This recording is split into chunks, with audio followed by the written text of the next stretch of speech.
নমস্কার বন্ধুরা, recipe number 1 কিচেনে স্বাগত জানাই।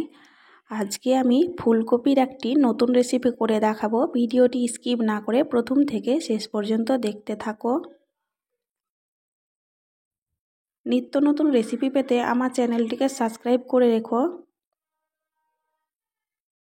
এই চ্যানেলে অনেক রকম রেসিপি দেয়া রয়েছে, তোমরা চাইলে আমার চ্যানেল থেকে দেখে আসতে পারো।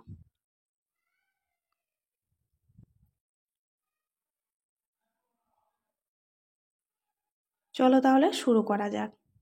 আমি এখানে ফুলকপিগুলো এরকম করে কেটে নিয়েছি আর ডুমো ডুমো করে আলুগুলো কেটে নিয়েছি। আমি এবার কড়াইয়ে দিয়ে দিলাম সরিষার তেল। এবার আমি আলুগুলো ভেজে নেব।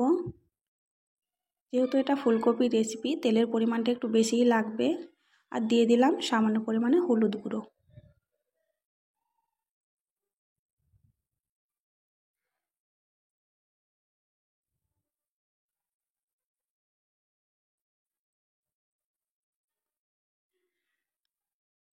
আমি ঢাকা দিয়ে হালকা আঁচে ভেজে নিলাম।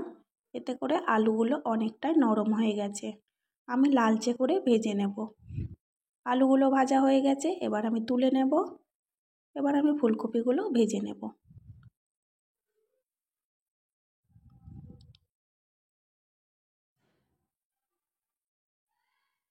ফুলকপিতে সবগুলো তেল টেনে নিয়েছে। আবারও আমি দিয়ে দিলাম সামান্য পরিমাণে হলুদের গুঁড়ো। এবার আমি লালচে করে ভেজে নেব।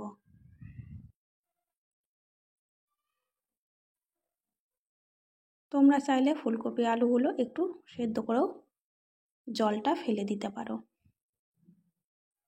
আমি এবারে দিয়ে দেবো জল। খুব বেশি আমি জল দেব না, 1 কাপ মতো আমি জল দিলাম আর দিয়ে দিলাম লবণ। এবার আমি ঢাকা দিয়ে মিনিট 5 সেদ্ধ করে নেব। এতে করে ফুলকপি আলুগুলো নরম হয়ে যাবে। আমি হাই হিটে রাখলাম আঁচটা। জলটা পুরোপুরি শুকিয়ে গেছে। ফুলকপি আলুগুলো অনেকটাই সেদ্ধ হয়ে গেছে। এবার আমি নামিয়ে নিলাম। আবারও দিয়ে দিলাম সরিষার তেল।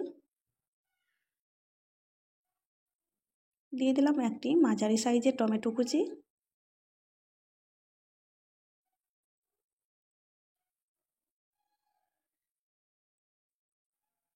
এবার আমি এর মধ্যে সামান্য পরিমাণে লবণ দিলাম। যেহেতু এটা আগে লবণ দেয়া আছে, ওই জন্য আমি সামান্য পরিমাণে দিলাম। এতে করে টমেটোগুলো তাড়াতাড়ি সেদ্ধ হয়ে যাবে।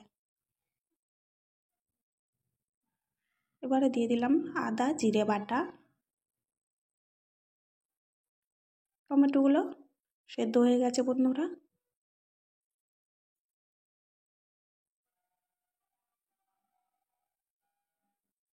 আর দিয়ে দিলাম লঙ্কার গুঁড়ো। টমেটো তোমরা কেটে না দিয়ে গ্রেট করেও দিয়ে দিতে পারো, কোনো অসুবিধা নেই।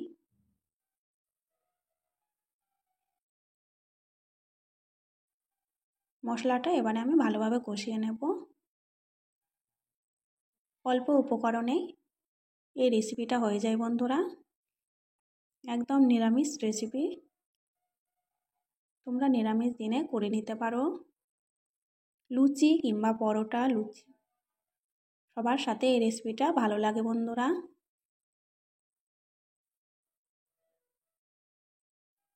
খিচুড়ির সাথেও বেশ ভালো লাগে। আজকের রেসিপিটি যদি ভালো লাগে তবে লাইক কমেন্ট শেয়ার অবশ্যই করবে। আর আমার চ্যানেলে নতুন বন্ধু হয়ে থাকলে চ্যানেলটি সাবস্ক্রাইব অবশ্যই করবে। এবার আমি ঢাকা দিয়ে 2 মিনিট মতো রেখে দিয়েছিলাম। রেডি হয়ে গেছে আমাদের ফুলকপির রেসিপি। সব শেষে দিয়ে দিলাম 1 চামচ সানরাইসের গরম মশলার গুঁড়ো। ফুলকপির রেসিপি গরম মশলা ছাড়া একদমই ভালো লাগে না বন্ধুরা। আমাদের রেডি হয়ে গেছে, এবার পরিবেশন করার পালা।